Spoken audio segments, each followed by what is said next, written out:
Hello, everyone, and welcome. My name is Jean Gallagher, and welcome to show number 16, Discover Rising Tides, How the Outside Makes the Inside Better, where we explore the importance of the outdoors and maintaining life balance. Through this series, we will be talking with women business owners to understand their journey, and today I'm excited to introduce to you Grace Terry. Hi, Grace. Hello. Grace has a master's in social work, and she has 40 years experience as a mental health professional with a special expertise as a grief counselor and mentor. She's also an intuitive angel card reader, a conversationalist with souls on the other side, also known as a medium, a published author, a successful entrepreneur. She also brings to her work her lived experience as a survivor of child neglect and abuse, multiple traumatic losses, and chronic depression and anxiety. Some people call her Amazing Grace. And today we're going to take a little bit of a different turn. The title of today's show is The Power of Nature for Resolving Grief and Other Life Lessons. So if any of the listeners out there are triggered with grief, just be prepared for the conversation. And I know that Grace is going to be giving us some wonderful tips and insights. So I'm honored to have you here today, Grace. Thank you. I'm honored to be here. So before we get started in talking about the meat of the conversation, give us a little bit of a background on a little bit of your background and where you came from and how you ended up where you are today. Okay. Well, as you mentioned, I have been a mental health professional for over 40 years now. I date my professional life from the time I received my master's degree in social work, which was in 1980. So I've had an interesting journey that I appreciate very much. I grew up in a little paper mill town, if that means anything to anyone, in Northeast Louisiana. And so I was very fortunate to be able to go to college and even go to graduate school. I was the first in my family to do that. And so in 1984, I had been out of graduate school for just a few years, long enough to become licensed as a clinical social worker. And in that year, within less than a year's time, I experienced 3 traumatic losses. And not to mislead anyone, but there were not 3 deaths. The first traumatic loss was that I was suddenly, unexpectedly unemployed. Well, for me, that was quite traumatic. And secondly, I was very suddenly and unexpectedly divorced. And I can also say quite rudely, divorced. And that was before I could find another job. You know, I'm unemployed, and all of a sudden, my husband at the time decided to divorce me.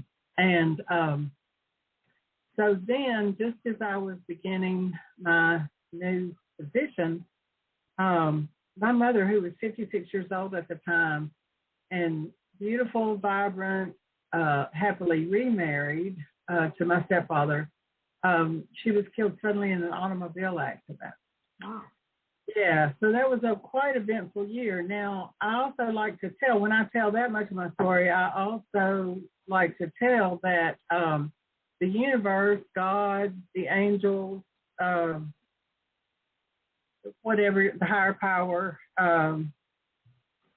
all of the above, sent great and wonderful help to me. Life-saving help. And people, family, friends, and strangers loved me through that experience, or I do not think I would have survived it, because I can tell you that nothing in my personal or professional training or experience prepared me for that. I had learned nothing in my graduate education that prepared me for 3 traumatic losses in 1 year. I had learned nothing that would prepare me for 1 traumatic loss. I love how you said that they loved you through it. They did. They absolutely did. And again, I have to say, friends and family went out of their way, and even strangers, people who did not know me, people who did not know my mother, went out of their way to be kind and loving. And so, so from that point forward in my life, I viewed life, if you will, through the lens of traumatic loss. And so in my 40 years experience as a mental health professional, I worked in nonprofits, for-profits. I worked in mental health centers, community mental health centers. I worked in substance abuse treatment. I worked in hospice, social work, a great and wonderful variety. Oh, I had a big private practice for about 10 years, private psychotherapy. I had a great and wonderful variety of opportunities, and I viewed it all through the lens of traumatic loss and recovery, if you will, and what is necessary to heal and recover from that kind of trauma. And certainly those 3 traumatic losses weren't the last of my life. I went through a second divorce a few years later. I went through the sudden death of my father. He died at age 58 of a heart attack. Right. So, you know, life happens. Life happens. Anything that we perceive as a loss triggers what we call grief. And so what I learned is that I was not the only mental health professional who didn't know a thing about how to manage grief. The truth of the matter is, in our culture, we're largely grief illiterate. Helping professionals and medical professionals are not taught anything practical or substantive about supporting bereavement or healing from traumatic loss. Now, that surprises me. Well, it, you know, when I really began noticing, it surprised me too. I guess I thought, well, everybody knows a lot more about this than I do, but the more I, the more I learned, the more I noticed that helping professionals, medical professionals, even clergy, and you would think if anybody would be routinely taught how to support bereavement, clergy would. Now, let me say, most people have heard that there are 5 stages of grief. Now, that idea is a pathetically, pitifully outdated model, with all due respect to the person who originated that idea. She was a genius.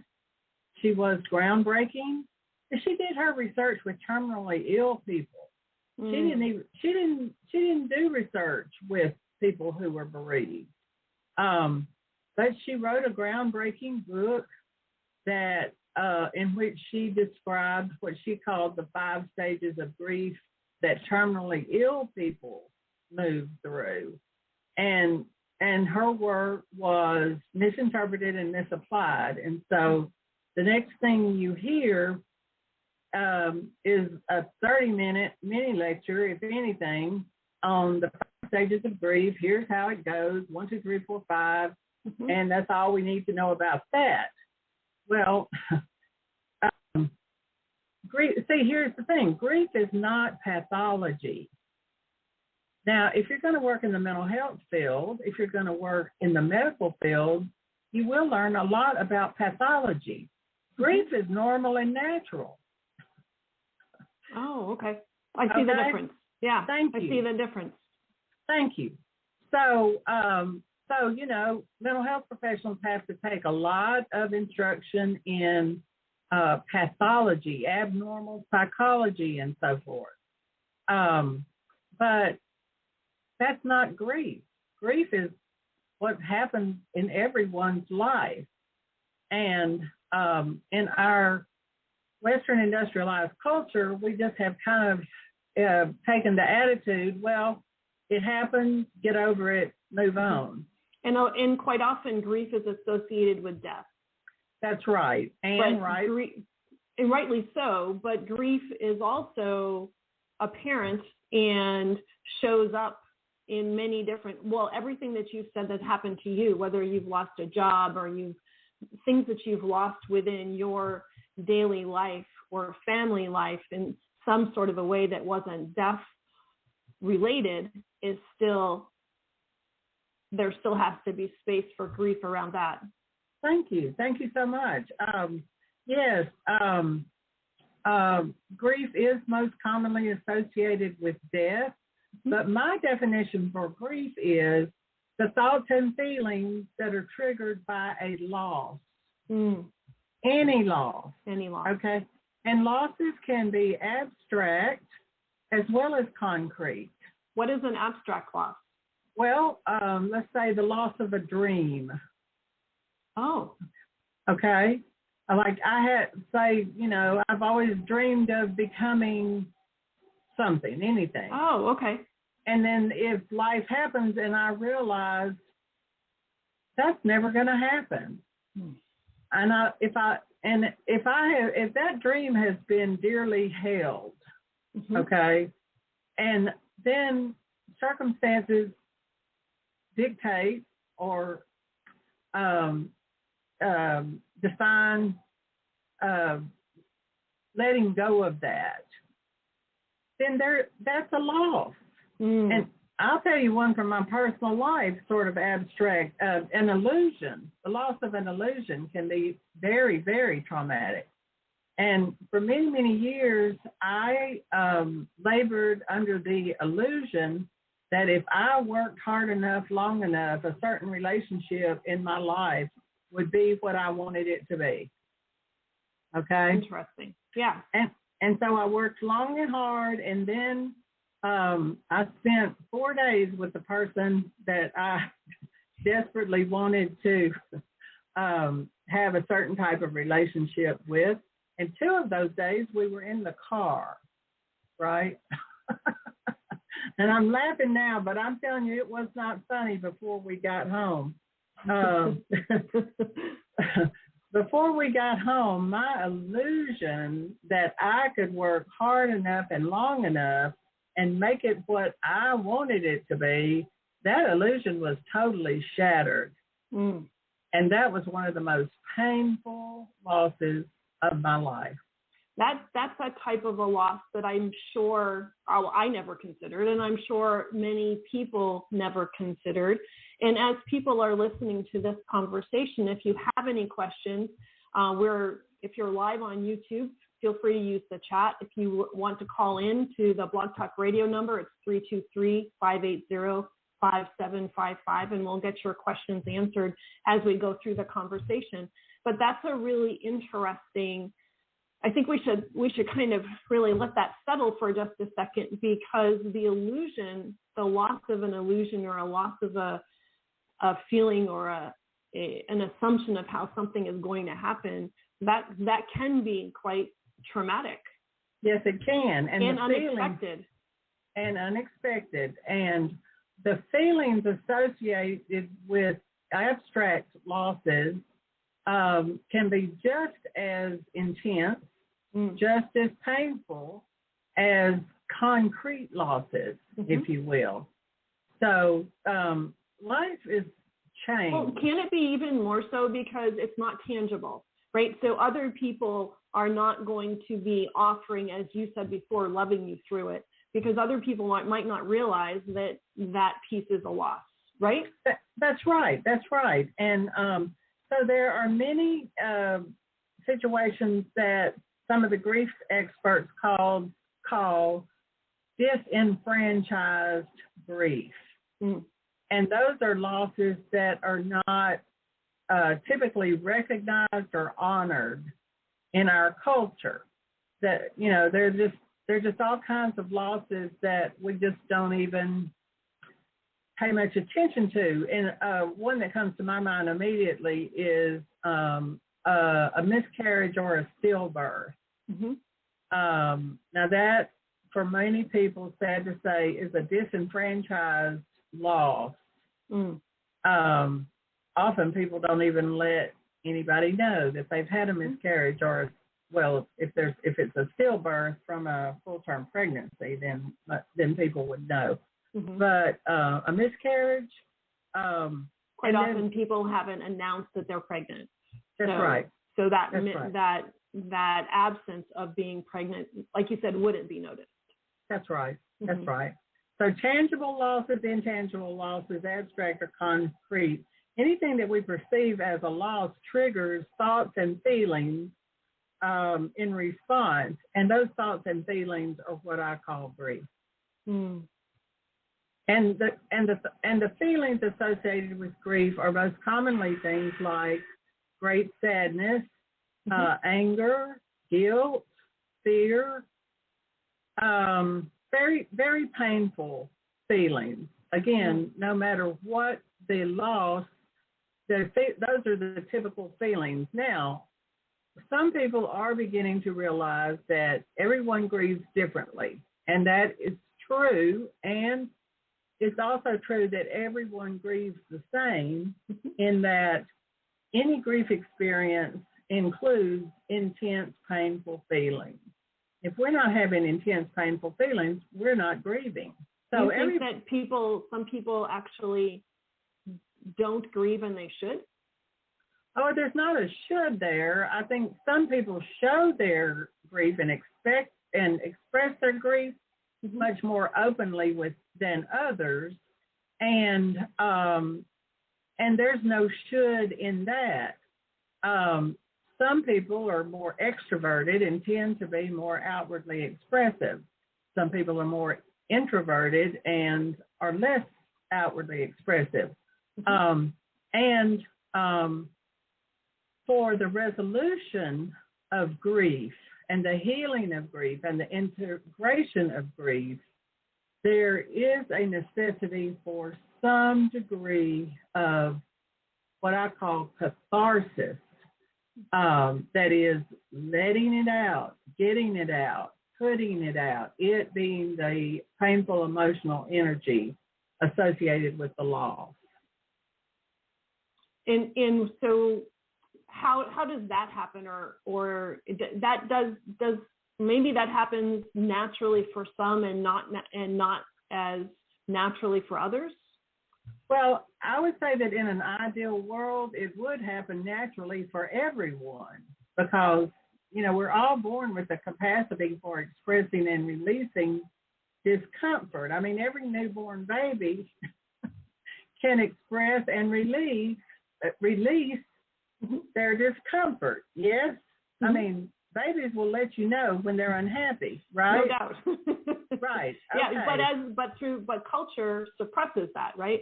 That's right. In our, again, Western industrialized culture, what is most valued is the rational, logical, intellectual, sometimes called masculine functions. And what is less valued and often demeaned and diminished is the emotional, feeling functions considered to be feminine.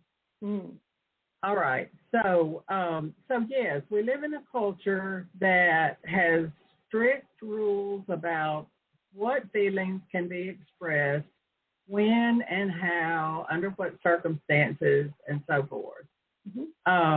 So we all grow up in that, swimming in that sea, if you will.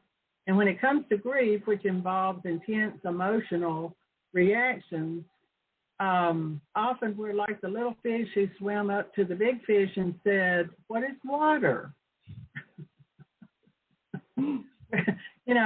We're swimming in grief, most of us, because life is what it is, and it involves change and it involves loss. And we have feelings about that. We have thoughts about that.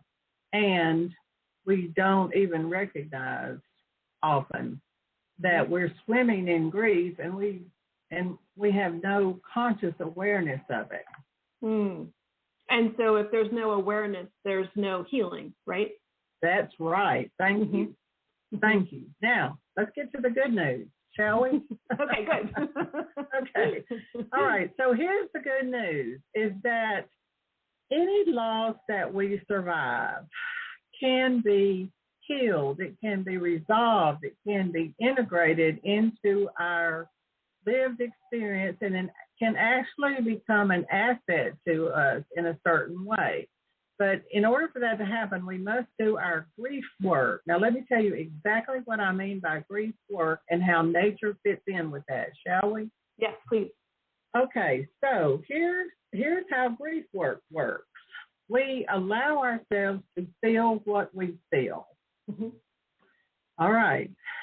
Now, again, we were born knowing how to do that. Number one, we feel what we feel. We feel all of it. And with practice, we learn to feel it without judging, without being embarrassed, without being ashamed. We feel what we feel. Number two, we express what we feel in some way that is not harmful to us or to others or to property. And that might be things like talking about our feelings with the intent to release. Talking about our feelings, writing about our feelings, praying about our feelings, sweating, working up a good sweat, creating art to express our feelings, any of these things. There are many, many ways. And in my book, by the way, I've recently written and published a book, The Spiral Pathway of Grief. In my book, I have quite an extensive list of different things that can help us express and release our thoughts and feelings about our losses in a way that purges our being of that negative energy. And I call it negative only because it is painful, all right? Right. And in and of itself, it's not bad. If we hold on to it too long, it can become very toxic, and it can lead to all sorts of physical, mental, emotional, and spiritual disorders. But if we feel, I just noticed myself taking a breath. One way to release is simply to breathe. Just connect with our grief energy, and then just blow it out. I mean, it can be as simple as that. Really, it can. So we figure out a way to express and release the pain of our grief. Now, when we do this leaves a empty space, if you will, or a hollow space in our, if you will, the heart chakra, the in our chest, around our heart. When we blow this energy out or cry it out, oh, by the way, crying is a wonderful way to release if we are intentionally releasing as we shed our tears, okay? So as we release the painful grief energy, we create, then what's left is empty spaces. All right, so for the healing to be complete, what we must do is receive back into our heart healing, love, energy. Does that make sense? And so how do you do that? Or how is that done? All right, well, there's a variety of ways. Again, in my book, I list a variety of ways, but for the purposes of this podcast and the people who may be listening, one of the great ways is to be in nature, all right? So being out in nature, and before we have a chance to get out or while we're out in nature, we can blow stuff out. We can blow out the pain, or we can bring a journal and write it down. We can do a variety of things that will release. And in nature, there is a healing vibration that if we consciously let that soak into our heart spaces, just let it soak in and heal us. Then that can be a very meaningful practice and process in our grief work and in the resolution and integration of our grief. Now, Jean, I don't need to tell you, I'm sure, about the healing vibration in nature. I don't need to tell you about that. It does.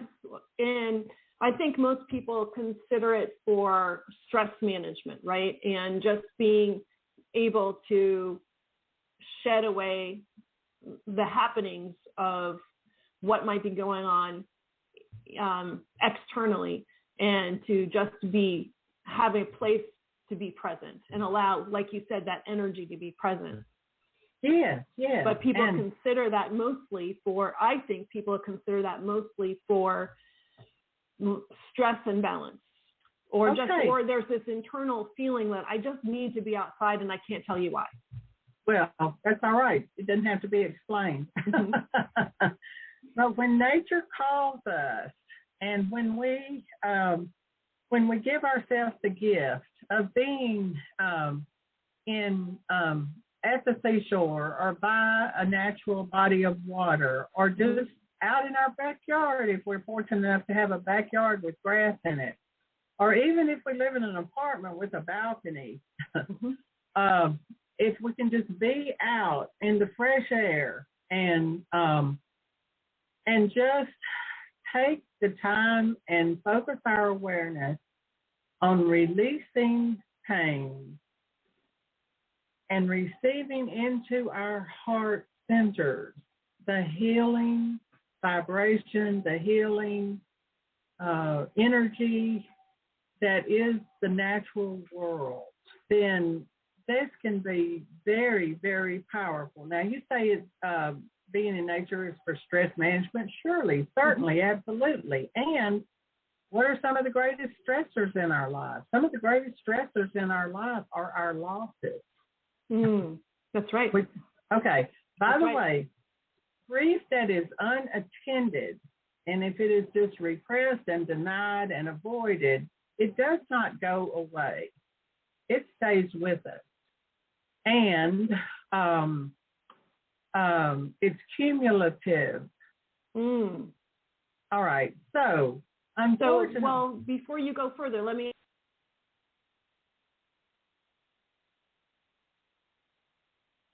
And that typically needs to be a very conscious process, and it needs to be done in the container, in the context. I'm doing this.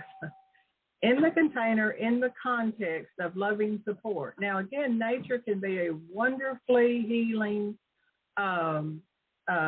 remedy, if you will, for the pain of grief. And I feel like I must say, in the grief journey for full resolution and integration of grief, which, by the way, in my book, I have a full chapter on exactly what do I mean when I use the terms resolution and integration. For the process to be complete, people do need some of the love energy to come from other people. All right. And to supplement that and to complement that, energy from nature, energy from pets, our animals, energy from inspirational literature or music or other kinds of art. There's a variety of sources that can bring love energy into our hearts to help us heal and resolve and integrate the losses of our lives.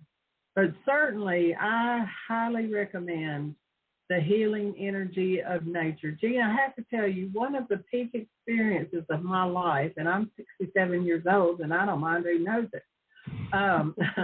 And all my life, I have been a seeker of spiritual truth and spiritual experience, if you will.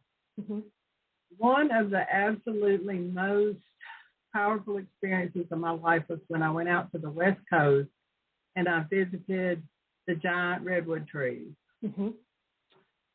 Anybody who's listening who has not yet done that, please, please, please put it on your bucket list and get there. Being in the presence of the giant redwoods was one of the most profound experiences of my life. The vibration and the energy coming from those majestic expressions of the highest and best in the universe was just an incredible experience for me. It is. It's incredible. And the mossy forest and the large trees and the silence. Yeah. Yes.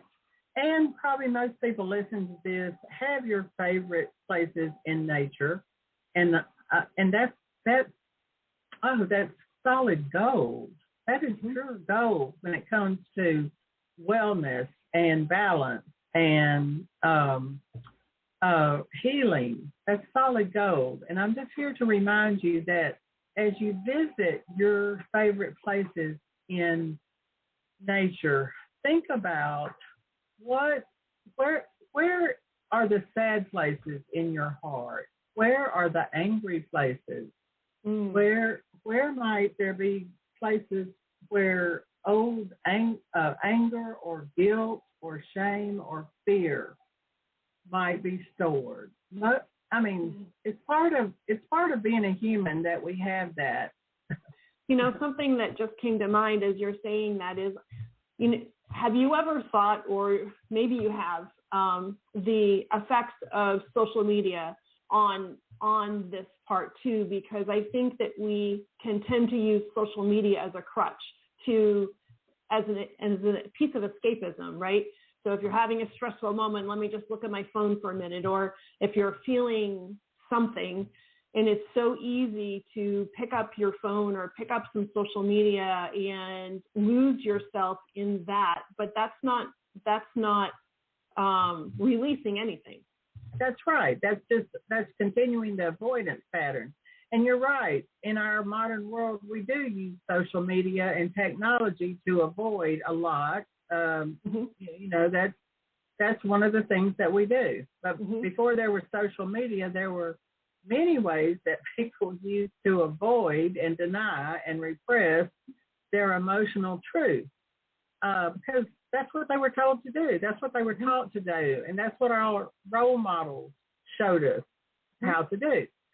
So to consciously be aware of our emotional reality and our unfinished business, if you will, our unresolved grief, unattended grief, to be consciously aware of that and to consciously and conscientiously be about releasing that and accepting love that will heal that puts us in a counterculture group. That kind of practice is not widely known or practiced in our culture, sad to say, and that's one reason why we have so much heart disease and diabetes and obesity and cancer. And, I mentioned my father died of a heart attack at age 58, and what I truly believe, that was his clinical diagnosis. I truly believe that what killed my dad was unspoken fears and unshed tears and unforgiven resentment. I believe that's what killed my dad. Wow. So it doesn't have to be that way. That's the good news. It does not have to be that way. And so what's the oh, no, go ahead. I'll finish your sentence and I'll ask a question. Oh, thank you, honey. I was just going to say, what was I going to say? And we do not have to do the work alone. We do. In fact, we cannot do it alone. But there are others who will be our companions on this journey. And I'm one of the people who, at this time in my life, it is my pleasure and privilege to be a grief companion, a grief educator, as well as an angel card reader and medium to help people connect with their loved ones on the other side. In my book, there's a whole chapter on finding your grief companion. So I want to ask about that grief companion piece, but also your segue was going to be exactly what I was going to ask you is how do you, when you're helping and coaching or helping somebody through the grief process, what does that look like? Is that even something that's answerable? Well, yeah. I mean, it can look like several different pictures, if you will. When I'm coaching, I take each person as an individual, of course, and we together figure out, what makes the most sense for this person. Now, it may mean regular one-to-one sessions, and it may mean a combination of one-to-one and group sessions. I'm starting a group here within 2 weeks. That'll be every second, fourth, and fifth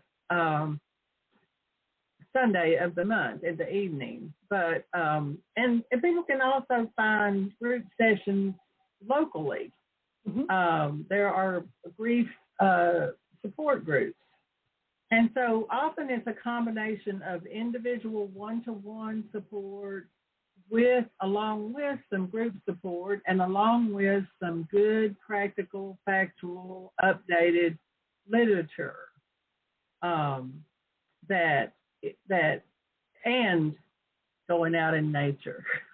So, you mentioned grief companions. What is that? That is like a coach, right? Or is it different? Well, it can be a professional like myself, or it can just be other people. Most grief support groups are made up of a group of people who are on a similar journey, if you will, and ideally there is either a trained volunteer or a trained professional to facilitate conversation in the group.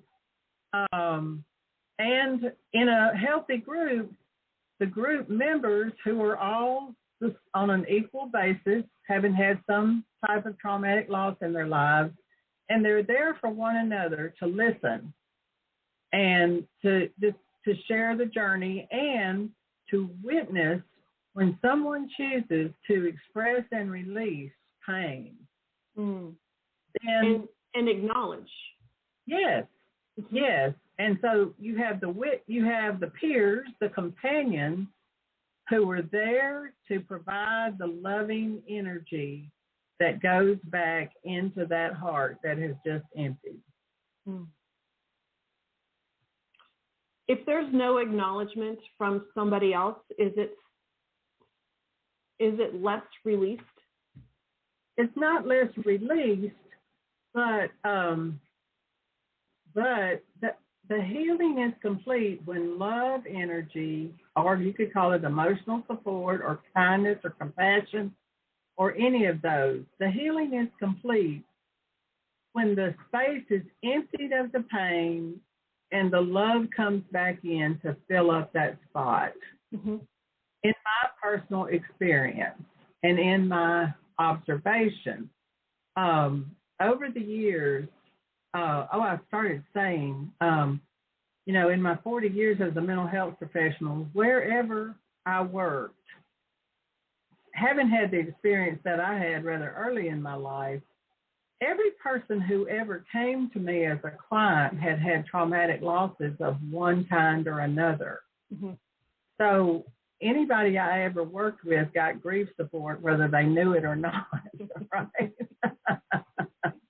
Because that's how I perceived your intuitiveness. Yeah. Intuitiveness, and as they told me their story and what brought them to a professional helper, there was always traumatic loss there. And it might have been through a death, but it might have been through a divorce. It might have been through disillusionment. It might be through unemployment. It might be through addiction. Guess what? What is addiction? It's the loss of control and predictability. The loss of control and predictability. Can you say huge loss? Okay. So we need one another. Now, this, to me, in my understanding, is a basic truth about spiritual beings on a human journey. None of us are self-sufficient, even if we would like to think we are. None of us is independent. To be all that we can be, we must create loving, caring, compassionate, mutually beneficial partnerships to help one another along the way. That's beautiful. That's beautiful. So two questions. One, where do people find your book? And number two, how do they get in touch with you and to have a one-on-one consultation or any other information? Thank you. The best way is to go to my website, and it is, I can put it in the chat, but I can just say it is www.angelsabide.com. Now you can go to my website and schedule a session with me. You can also see on the publications page, there's information about my 2 books that I have written and published during the pandemic. I've been intending to write them for years and years, and if we had not had a pandemic, I honestly don't know if I would ever have gotten it done. Oh, congratulations. Thank you. I'm very, very grateful. I had a lot of help getting the product to Amazon. Amazon.com has my books, and you could go straight to Amazon.com and type in my name, Grace Terry, and get access to my 2 books. But if you want to know more about the 2 books, go to my website and the publications page, and it'll tell you more about my books. And then you can, there's a button you can just click on that'll take you straight to the Amazon link. Fantastic. So in addition to grief counseling and grief work, you also can provide. I can provide intuitive angel card reading, which are amazing, by the way. Enlightening. Yes. Dean is speaking from experience. You don't mind me saying that, I hope. No, I don't. Okay. I could do angel card readings and coaching. And I help people connect with their loved ones who have crossed to the other side. That is, loved ones who have died.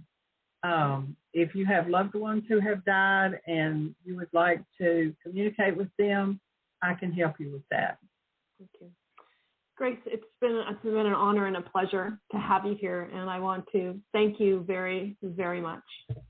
Well, my dear, I thank you as well for all the good you do all the time. I know that you are making a huge positive difference in the world, and since we're all connected, in my belief, since we're all connected, I know that everything you do to help others helps me and those that I love. So thank you for having me as a guest on your podcast. I wish you continued great success. And I will say to you, my dear Jean, and to anyone else who might be listening, please know that I am available and happy to hear from anyone, and for you to let me know how I can be most helpful to you. By the way, through my website, you can also send me email, and I'd be happy to hear from anyone. Thank you so much, Grace. Thanks for your time today. You're so welcome. And so now we're going to segue, and I'm really excited to announce this. This is the first of what will be a regular addition to the Discover Rising Tides, How the Outside Makes the Inside Better. I want to introduce Lynn Schuessler-Williams, and you can also check out her podcast, our podcast, on my website, on Discover Rising Tides website. But Lynn has kindly agreed to come on and give us a segment. It's called Rising Up. And Lynn, as you probably, if you've watched the other segment, know Lynn is an author and a coach, and she's authored her book. If I show it to you, it's going to come up backwards. So I'm just going to read it. 9 Little Words to Change Your Results, and you can find that out on Amazon as well. And so, Lynn, it's your turn. Thanks so much, Jean. I'm so excited for our Rising Up segment, and I'm grateful to have gotten to hear Grace Terry talk about grief today. So welcome to Rising Up. We are all about elevating ourselves so that we can be our best selves for Rising Up. So this is going to be a nugget moment, I hope. And I guess I want to say that the reason you might listen to me talk about that, the best reason maybe is not what Jean said, but because I am a lifelong, at least decades and decades, person that considers herself a spiritual and personal development junkie. So I've taken in lots of information from other people, and hopefully I'll bring some of that to you. So I had an aha moment recently that I thought I'd just mention to you all. I've been thinking a lot. Well, we've all heard the old saying that, change your thoughts, change your life, or how our thoughts create our reality. It's a universal message. You can find it from all across the world in almost every culture. And I was thinking about that as I was thinking about nature and about how we think about and talk about nature. And one of the things that we will find universally about nature is something that Grace talked about today, which is the healing properties and the healing opportunities in nature. Another thing I noticed about nature is the word itself is a noun. And in the English language, at least, and in our Western culture, when we talk about nouns, we usually think of them as naming things outside ourselves.